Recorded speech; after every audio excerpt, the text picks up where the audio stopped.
Time check. Ang time natin ngayon ay 21:26. Kasama ang mga taga Los Baños District. Oh, yan oh, hello. Hi guys. Ayan.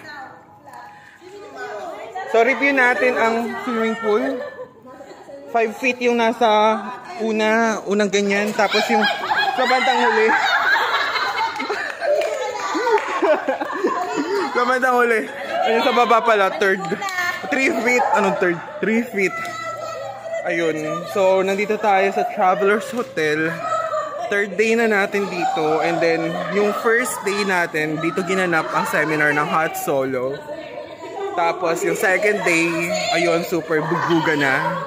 3rd day, medyo magaan. Pero, nandun pa rin yung learning. Ayan.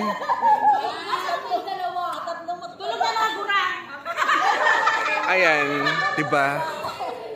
So, i-rate natin ang hotel sa food. 5/5. Sa bed, mga 4/5. Kasi hindi ganun kalambot. Tapos, sa aircon naman, 5/5, superb. So, swimming pool, lasang chlorine. Ma'am, lasang chlorine ba ang swimming pool? Konti lang.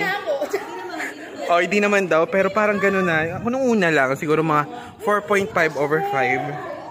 So, overall naman, maganda ang Travelers Hotel. Basta yun, sa Subic Freeport. Oo, Subic Freeport nga. Basta yun na yun. And then, here we go. Pag lumabas kayo ng hotel, madami ditong mga bar. And then, pag isa pang labas dyan, nandyan lang sa bandang dulo, SM, may Ayala. So, it's so easy, accessible sa lahat ng mga commercial establishment. So, ang ganda niya. Maganda siya. Pero, ang ano lang dito, ang sarap mabuhay dito. Ayun lang. So, overall ratings natin sa hotel na to ay, kasi dito tayo nag-seminar. At the same time, ang daming memories.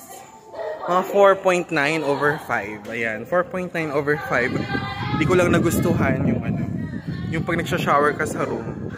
Nauna, mainit. Tapos, nauubos yung mainit na tubig. Nagiging malamig na, nagigitla ako dun.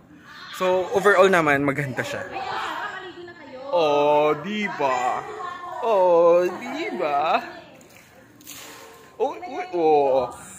Oh, yan. Oh, tingnan nyo. Pag pupuntahan natin, ganyan ang itsura niya. Oh, isa sa first floor na swimming pool, pang bagets, 3rd. And then doon yung mga super bagets, 5 feet. Ayan. Ay. Oh, ang ganda. Oh, may pa-light sila dyan. Oh, saan pa kayo? Oh, para sa mga magjowa, available to.